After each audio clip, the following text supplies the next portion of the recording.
Belga dès 2019, tous les déchets plastiques pourront être jetés dans les sacs poubelles bleus, a annoncé vendredi Fost Plus lors d'une conférence de presse.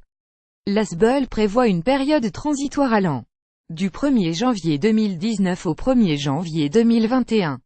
Cette évolution doit permettre de récolter 8 kg en habitants supplémentaires et permettre le recyclage de 70 000 tonnes d'emballages en plastique supplémentaires par an. Selon Fost Plus, depuis la mise en place du tri sélectif des déchets d'emballage PMC en Belgique, seuls les bouteilles et flacons en plastique, les emballages métalliques et les cartons à boissons étaient acceptés dans les sacs bleus. Dès 2019, tous les types d'emballages plastiques pourront être déposés dans ces sacs, y compris les pots de yaourt, les barquettes alimentaires et les plastiques. La mise en place du nouveau tri sera phasée sur 2 ans en 3 vagues successives. Dès le 1er janvier 2019, le nouveau tri sera accessible à 1,5 million d'habitants. Au 1er janvier 2021, le sac bleu élargi sera accessible à l'ensemble des foyers belges.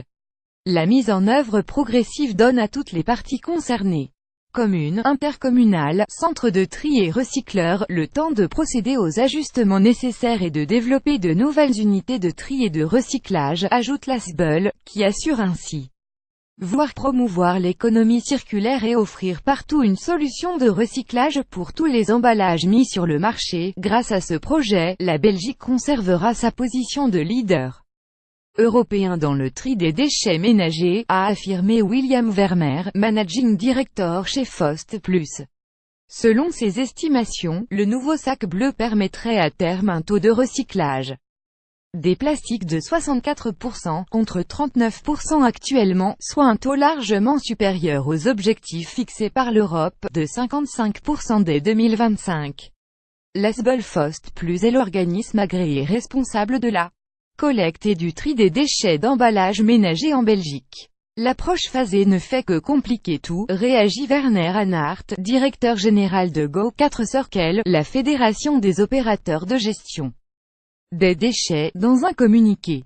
Pour les opérateurs, la mise en œuvre ne doit pas être phasée mais bien réalisée en une seule fois. Nous allons devoir expliquer aux citoyens et aux chargeurs strippers que les règles de tri différentes à Ostende ou Liège. Cette extension nécessite en plus des investissements importants pour collecter, trier et recycler les fractions. Avec la mise en place de 3 phases, les amortissements des investissements ne pourront être répercutés que sur certains clients, déplore-t-il. Go4 Circle qualifie cette réforme de « timide », appelant également à des efforts pour incorporer plus de matières recyclées dans les nouveaux produits, ce qui reste encore fort peu pratiqué aujourd'hui dans le domaine des plastiques.